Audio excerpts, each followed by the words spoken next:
ஓம் சாந்தி. ஜூலை 7, 2025 காலை முரளி பாப்தாதா மதுபன். சாராம்சம்.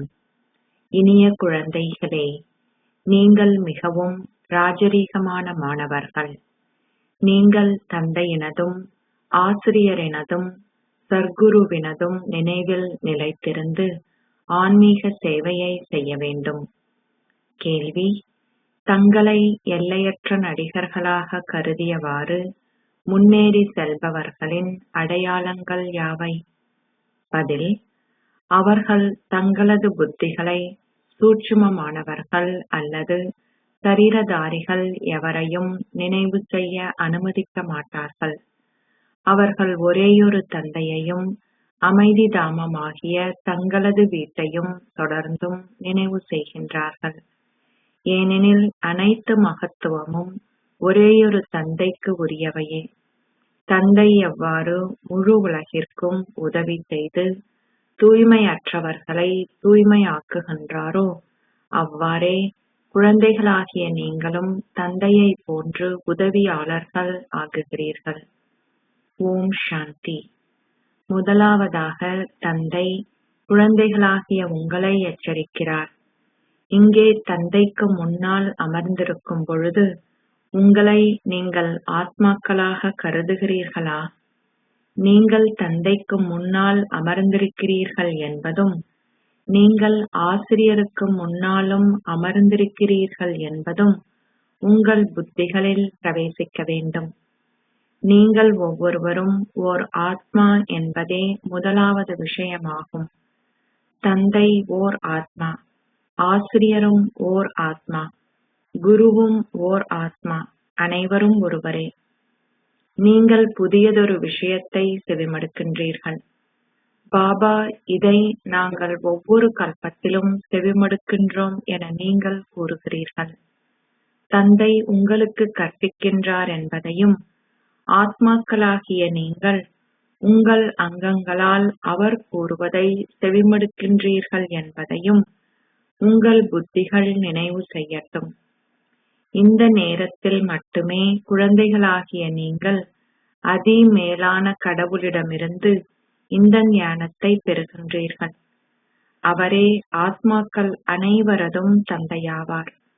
அவர் உங்கள் ஆஸ்தியை உங்களுக்கு கொடுக்கின்றார். அவர் எந்த ஞானத்தை உங்களுக்கு கொடுக்கின்றார்? அவர் அனைவருக்கும் சர்க்கதியை அருள்கின்றார். அதாவது அவர் உங்களை திரும்பவும் வீட்டிற்கு அழைத்து செல்கின்றார். அவர் எத்தனை பேரை திரும்ப அழைத்து செல்கின்றார்? நீங்கள் இவை அனைத்தையும் அறிவீர்கள். ஆத்மாக்கள் அனைவரும் நுளம்பு கூட்டத்தை போல் திரும்பி செல்ல வேண்டும். சத்திய யுகத்தில் ஒரேயொரு தர்மமே உள்ளது. அங்கே அனைத்தும் உள்ளது. தூய்மை, அமைதி, சந்தோஷம். படங்களை பயன்படுத்தி விளங்கப்படுத்துவது குழந்தைகளாகிய உங்களுக்கு மிகவும் இலகுவானது. இங்கிலாந்து உலக வரைபடத்தில் எங்கே உள்ளது என்பதை புரிந்து கொண்டதும் அதை அவர்களால் இலகுவாக நினைவு செய்ய முடியும். இங்கும் அவ்வாறே ஒவ்வொரு மாணவருக்கும் இது விளங்கப்படுத்தப்பட வேண்டும்.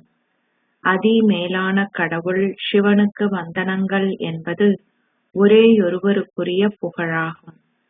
படைப்பவராகிய தந்தை ஒருவர், ஒரு குடும்பத்தின் மூத்த அங்கத்தவர் ஆவார். அந்த தந்தையர் எல்லைக்கு உட்பட்ட வீடுகளுக்கு உரியவர்கள். இவரோ எல்லையற்ற வீட்டிற்குரிய தந்தையாவார். அவரே ஆசிரியரும் ஆவார். அவர் உங்களுக்கு கற்பிக்கின்றார். எனவே குழந்தைகளாகிய நீங்கள் பெரும் மகிழ்ச்சியை கொண்டிருக்க வேண்டும். நீங்கள் ராஜரீகமான மாணவர்கள். நான் ஒரு சாதாரண சரீரத்தில் பிரவேசிக்கின்றேன் என தந்தை கூறுகிறார். பிரஜாபிதா பிரம்மா நிச்சயமாக இங்கேயே இருக்க வேண்டும். அவர் இல்லாமல் எவ்வாறு எதையும் செய்ய முடியும்? அவர் தத்தெடுக்கப்பட்டுள்ளார். எனவே அவர் முதிர்ச்சி உடைய ஒருவராகவே இருக்க வேண்டும். எனவே முதிர்ச்சியான ஒருவரே தேவைப்படுகின்றார். ஸ்ரீ கிருஷ்ணர் குழந்தாய் குழந்தாய் என கூறமாட்டார். அது முதியவர் ஒருவருக்கே பொருந்துகின்றது. ஒரு குழந்தையை எவரும் பாபா என கூற மாட்டார்கள். எனவே நீங்கள் யாருக்கு முன்னால் அமர்ந்திருக்கின்றீர்கள் என்பது குழந்தைகளாகிய உங்கள் புத்திகளில் புக வேண்டும். உங்களுக்குள் சந்தோஷமும் இருக்க வேண்டும். மாணவர்கள் எங்கே இருந்தாலும் அவர்களின் புத்திகள் அவர்களின் தந்தையையும் ஆசிரியரையும் நினைவு செய்கின்றன. அவர்களின் தந்தை அவர்களின் ஆசிரியரிலிருந்து வேறுபட்டவர். உங்கள் தந்தையும் ஆசிரியரும் குருவும் ஒரேயொருவரே. இந்த பாபாவும் ஒரு மாணவரே. இவரும் கற்கின்றார். இவர் தனது சரீரத்தை கடனாக கொடுத்திருப்பதே ஒரேயொரு வேறுபாடாகும். வேறெந்த வேறுபாடும் இல்லை. இல்லாவிடில் இவரும் உங்களைப் போன்றவரே. இந்த ஆத்மாவும் நீங்கள் புரிந்து கொள்வதையே புரிந்து கொள்கின்றார். மகத்துவம் ஒரேயொரு தந்தையுடையதே. அவர் பிரபு ஈஸ்வர் என அழைக்கப்படுகின்றார். இவரும் கூறுகிறார், உங்களை ஆத்மாக்களாக கருதி ஒரேயொரு பரமாத்மாவை நினைவு செய்யுங்கள். சூட்சுமமானவர்கள் சரீரதாரிகள் சகலரையும் மறந்துவிடுங்கள். நீங்கள் அமைதிதாமவாசிகள். நீங்கள் எல்லையற்ற நடிகர்கள். இந்த விஷயங்களை வேறு எவரும் அறிய மாட்டார்கள். இந்த விஷயங்களை முழு உலகில் உள்ள எவருமே அறிய மாட்டார்கள். இங்கே வருபவர்கள் தொடர்ச்சியாக இதை புரிந்து கொள்வதுடன் தொடர்ந்தும் தந்தையின் சேவையை செய்கின்றார்கள். நீங்கள் கடவுளின் உதவியாளர்கள் இல்லையா? தந்தையும் உங்களுக்கு சேவை செய்யவே வந்துள்ளார். அவர் தூய்மையற்றவர்களை தூய்மையாக்கும் சேவையை செய்கின்றார். நீங்கள் உங்கள் ராஜ்யத்தை இழந்து சந்தோஷமற்றவர்கள் ஆகும் பொழுது தந்தையை அழைக்கின்றீர்கள். அந்த ராஜ்யத்தை உங்களுக்கு கொடுத்தவரையே நீங்கள் அழைத்திருப்பீர்கள். தந்தை உங்களை சந்தோஷ உலகின் அதிபதிகளாக ஆக்க வந்துள்ளார் என்பதை குழந்தைகளாகிய நீங்கள் அறிவீர்கள். உலகிலுள்ள வேறு எவருமே இதை அறிய மாட்டார்கள். பாரதவாசிகள் அனைவருமே ஒரே தர்மத்தை சேர்ந்தவர்கள். அதுவே பிரதான தர்மமாகும்.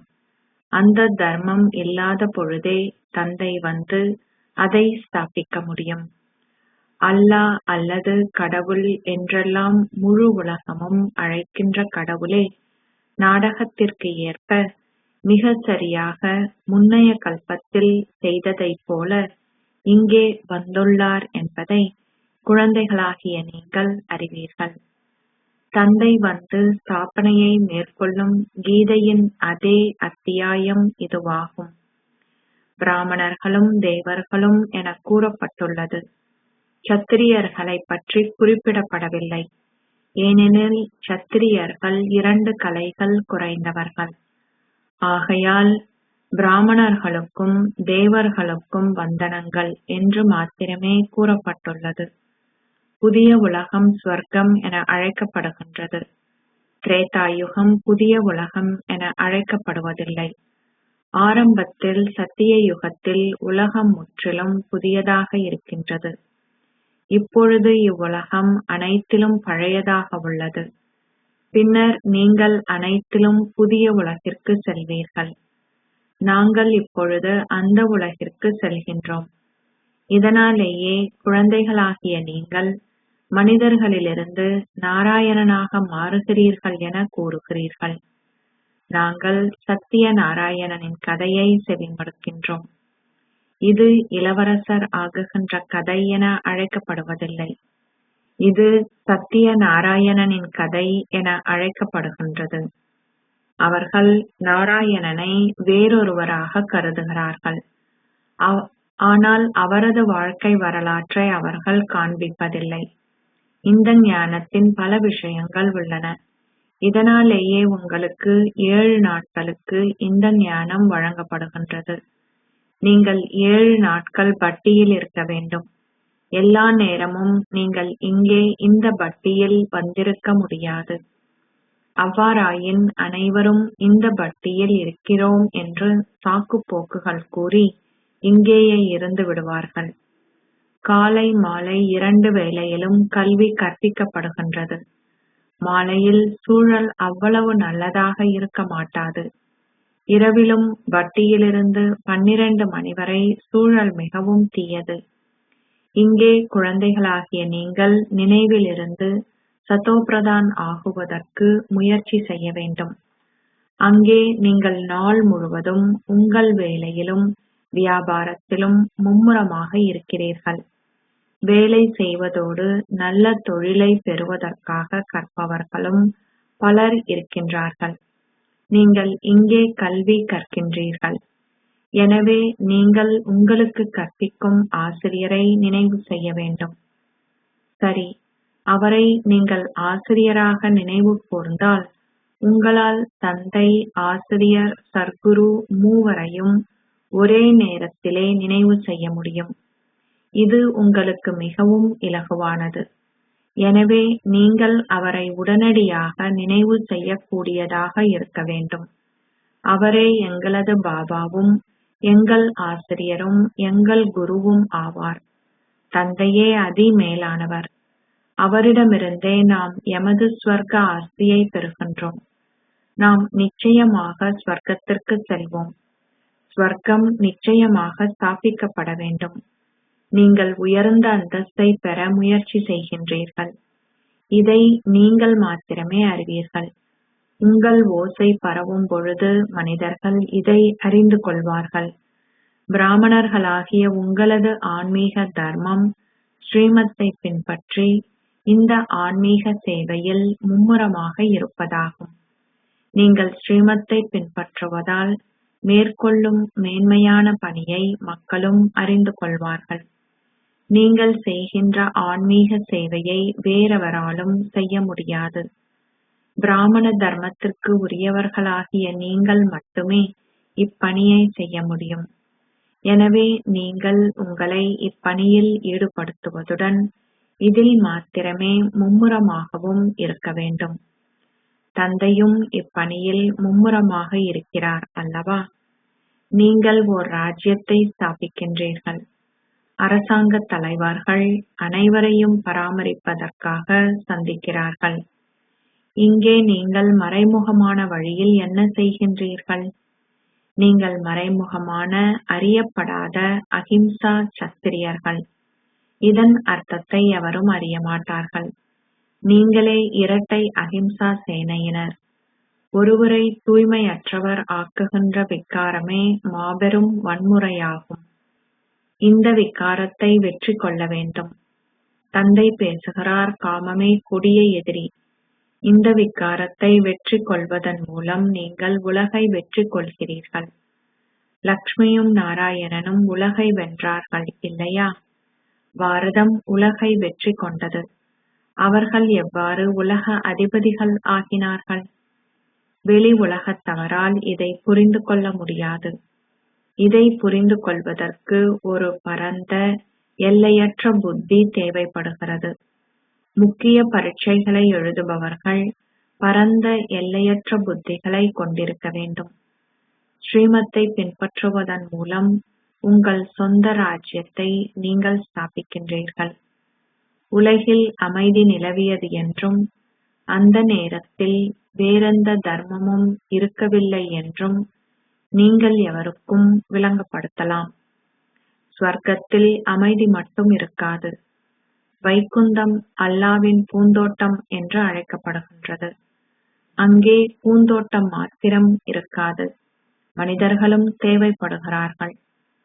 நீங்கள் வைகுந்தத்தின் அதிபதிகள் ஆகுகின்றீர்கள் என்பதை குழந்தைகளாகிய நீங்கள் புரிந்து கொள்கின்றீர்கள். குழந்தைகளாகிய நீங்கள் அதிகளவு போதையை கொண்டிருப்பதுடன் உங்கள் எண்ணங்களும் மேன்மையானவையாக இருக்க வேண்டும். உங்களுக்கு வெளிப்பகட்டை கொண்ட சௌகரியம் தேவையில்லை. இந்நேரத்தில் நீங்கள் முற்று முழுதாக எளிமையாக இருக்க வேண்டும். நீங்கள் இப்பொழுது உங்கள் புகுந்த வீட்டிற்கு செல்கின்றீர்கள். இது உங்கள் பெற்றோரின் வீடாகும். உங்களுக்கு இங்கே இரட்டை இரு தந்தையர் இருக்கிறார்கள். ஒருவர் அதி மேலான அசரீரியானவரும் மற்றவர் இந்த சரீரதாரியும் ஆவார். இவரும் அதி மேலானவரே. நீங்கள் இப்பொழுது உங்கள் புகுந்த வீடான விஷ்ணு தாமத்திற்கு செல்கின்றீர்கள். அது கிருஷ்ண தாமம் என அழைக்கப்படுவதில்லை. நிலம் ஒரு குழந்தைக்கு சொந்தமானதாக இருப்பதில்லை. அது லக்ஷ்மி நாராயணனின் ராஜ்யமான விஷ்ணு தாமமாகும். நீங்கள் ராஜயோகத்தை கற்கின்றீர்கள். எனவே நீங்கள் நிச்சயமாக சாதாரண மனிதர்களிலிருந்து நாராயணன் ஆகுவீர்கள். குழந்தைகளாகிய நீங்களே கடவுளின் உண்மையான உதவியாளர்கள். குறைந்தபட்சம் 8 மணி தியானங்களாவது ஆத்ம உணர்வில் இருக்க முயற்சி செய்பவர்களையே கடவுளின் உண்மையான உதவியாளர் என பாபா அழைக்கின்றார். கர்ம பந்தனங்கள் இல்லாத பொழுதே நீங்கள் உதவியாளர்களாகி உங்கள் கர்மாதீத நிலையை அடையலாம். சாதாரண மனிதனிலிருந்து நாராயணன் ஆகுவதற்கு கர்மாதீத ஸ்திதி நிச்சயமாக தேவையாகும். இன்னமும் கர்ம பந்தனங்கள் இருந்தால் தண்டனை கிடைக்கும். நினைவில் இருப்பதற்கு பெருமளவு முயற்சி தேவை என்பதை குழந்தைகளாகிய நீங்களே புரிந்து கொள்ள முடியும். இதற்கான வழிமுறை மிக இலகுவானது. தந்தையை நினைவு செய்யுங்கள். பாரதத்தின் புராதன யோகம் மிக பிரபல்யமானது. இந்த ஞானம் தந்தை வந்து உங்களுக்கு கற்பிக்கும் யோகத்திற்கு உரியது. ஸ்ரீ கிருஷ்ணர் யோகம் கற்பிப்பதில்லை. ஸ்ரீ கிருஷ்ணரை சுயதரிசன சக்கரத்துடன் சித்தரித்துள்ளார்கள். அந்த படம் முற்றிலும் தவறானதாகும். நீங்கள் இப்பொழுது படங்கள் எதையும் நினைவு செய்ய தேவையில்லை. அனைத்தையும் மறந்துவிடுங்கள். உங்கள் புத்திகள் எவரையும் நோக்கி ஈர்க்கப்படக்கூடாது. உங்களுடைய ரேகை மிக தெளிவாக இருக்க வேண்டும். இது கற்பதற்கான நேரம். உங்களை ஆத்மாக்களாக கருதி தந்தையை நினைவு செய்து உலகை மறந்துவிடுங்கள். அப்பொழுதே உங்கள் பாவங்கள் அழிக்கப்படும். தந்தை கூறுகிறார், நீங்கள் ஆரம்பத்தில் வந்த பொழுது சரீரமற்றே வந்தீர்கள். இப்பொழுதும் சரீரமற்றே திரும்ப வேண்டும். நீங்கள் சகலதுறை வல்லவர்கள். அந்த நடிகர்கள் எல்லைக்கு உட்பட்டவர்கள். நீங்களோ எல்லையற்றவர்கள். நீங்கள் அந்த பாகங்களை பல தடவைகள் நடித்திருக்கின்றீர்கள் என்பதை இப்பொழுது நீங்கள் அறிவீர்கள். நீங்கள் பல முறை எல்லையற்றதற்கு அதிபதிகள் ஆகியுள்ளீர்கள். சிறிய நாடகங்கள் இந்த எல்லையற்ற நாடகத்தில் பல தடவைகள் நடிக்கப்படுகின்றன.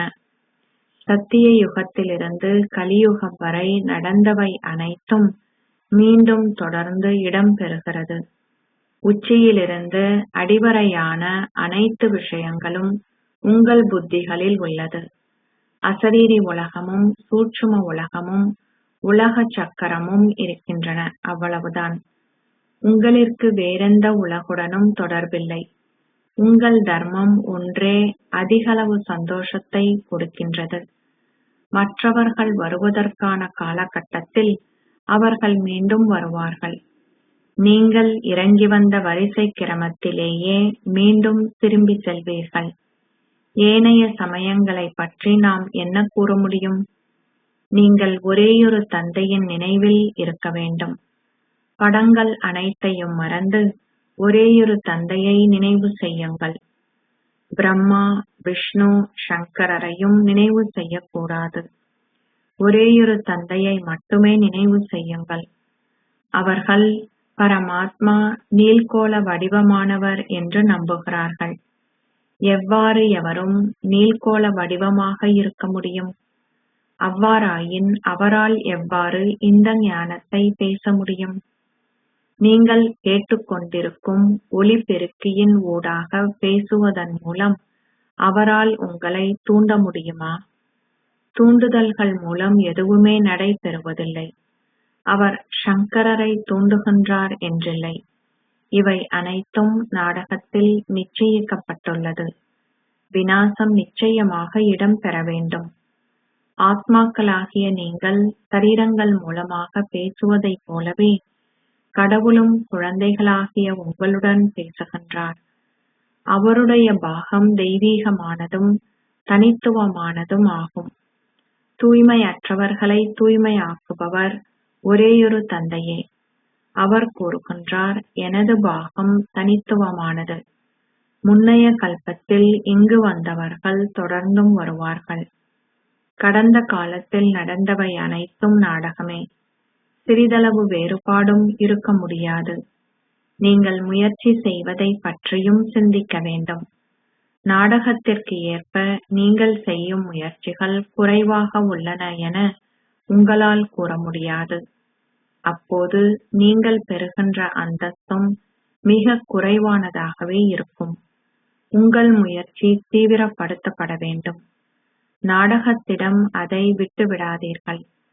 தொடர்ந்து உங்கள் அட்டவணையை சோதியுங்கள். உங்கள் அட்டவணையை அதிகரியுங்கள். உங்கள் அட்டவணை அதிகரிக்கின்றதா குறைவடைகிறதா என்பதை குறிப்பிடுங்கள். பெருமளவு கவனம் செலுத்தப்பட வேண்டும். இங்கே உங்களுக்கு பிராமணர்களின் சகவாசம் உள்ளது. ஆனால் வெளியே தீய சகவாசமே உள்ளது. அவர்கள் தவறான விஷயங்களை பற்றி மாத்திரமே பேசுகின்றார்கள். தந்தை இப்பொழுது உங்களை தீய சகவாசத்திலிருந்து அகற்றுகின்றார். மனிதர்கள் தீய சகவாசத்தின் ஆதிக்கத்தால் தமது வாழ்க்கை முறையையும் ஆடைகளையும் மாற்றிவிட்டார்கள். அவர்கள் முற்று முழுதாக தமது நாட்டையும் ஆடைகளையும் மாற்றிவிட்டார்கள். இது தமது சொந்த தர்மத்தையே அவமரியாதை செய்வது போன்றதாகும். அவர்களின் சிகை அலங்காரங்களை பாருங்கள். சரீர உணர்வே உள்ளது.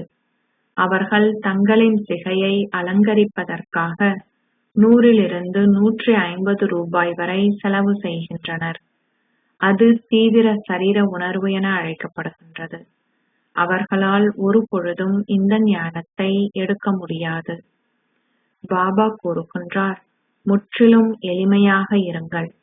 நீங்கள் விலை மதிப்புள்ள புடவையை அணியும் பொழுது சரீர உணர்வு ஏற்படுகிறது. உங்கள் சரீர உணர்வை துண்டிப்பதற்கு நீங்கள் அணிபவை அனைத்தும் எளிமையானதாக இருக்க வேண்டும். நல்ல விலை உயர்ந்த பொருட்கள் சரீர உணர்வை கொண்டு வருகின்றன. இந்த நேரத்தில் நீங்கள் சாதாரண ஆடை அணியும் நிலையில் இருக்கின்றீர்கள். ஒரு பெண்ணின் திருமணத்திற்கு முதல் நாளில் அவளை பழைய கிழிந்த ஆடையை அணிய செய்கிறார்கள். அனைத்திலிருந்தும் உங்கள் பற்றை அகற்றுங்கள். மிகவும் சாதாரணமாக இருங்கள். உங்கள் பொறுப்புகளை நிறைவேற்றுவதற்காக நீங்கள் திருமணங்களுக்கு நிற ஆடைகளில் செல்லலாம். ஆனால் வீட்டிற்கு வந்தவுடன் அதை மாற்றுங்கள். நீங்கள் இப்பொழுது சத்தத்திற்கு அப்பால் செல்ல வேண்டும். ஓய்வு ஸ்திதியில் இருப்பவர்கள் வெள்ளை ஆடைகளை அணிகிறார்கள். இளையவர்கள், முதியவர்கள் ஆகிய நீங்கள் அனைவரும் ஓய்வு ஸ்திதியில் இருக்கிறீர்கள். சிறிய குழந்தைகளுக்கும் சிவபாபாவை நினைவூட்டுங்கள். இதனால் மாத்திரமே அவர்கள் நன்மை அடைய முடியும். இப்பொழுது நாங்கள் சிவபாபாவிடம் செல்ல உள்ளோம். அவ்வளவுதான். அச்சா, இனிமையிலும் இனிமையான அன்புக்குரிய, எப்போதோ தொலைந்து இப்போது கண்டுபிடிக்கப்பட்டிருக்கும் குழந்தைகளுக்கு உங்கள் தாய் தந்தையாக இருக்கும் பாப் தாதாவின் அன்பும் நினைவுகளும் காலை வந்தனங்களும். ஆன்மீக தந்தை ஆன்மீக குழந்தைகளுக்கு நமஸ்தே சொல்கிறார். ஆன்மீக குழந்தைகள் ஆன்மீக தந்தைக்கு நமஸ்தே சொல்கின்றனர். தாரணைக்கான சாராம்சம் 1. உங்கள் நடத்தை எவ்விதத்திலும் சரீர உணர்வின் அடிப்படையில் இல்லாதிருப்பதில் எப்பொழுதும் கவனம் செலுத்தி உறுதிப்படுத்துங்கள்.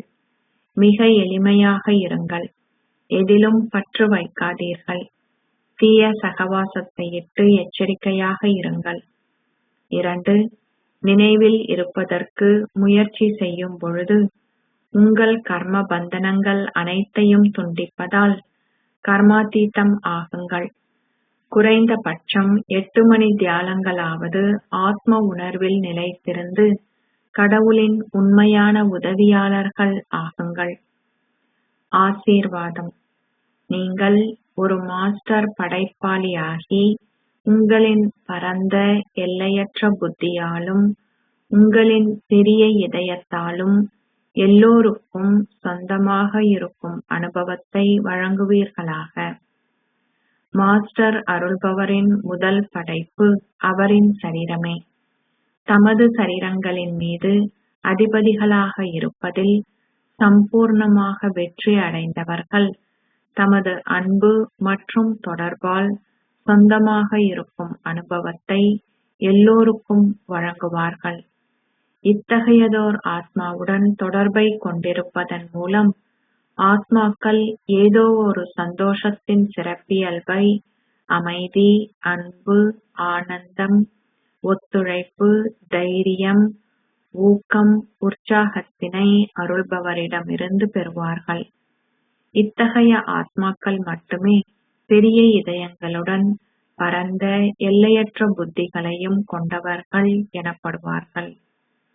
ஸ்லோகம்: உங்களின் ஊக்கம் மற்றும் உற்சாகத்தின் இறக்கைகளுடன் சதா பறக்கும் ஸ்திதியை அனுபவம் செய்யுங்கள்.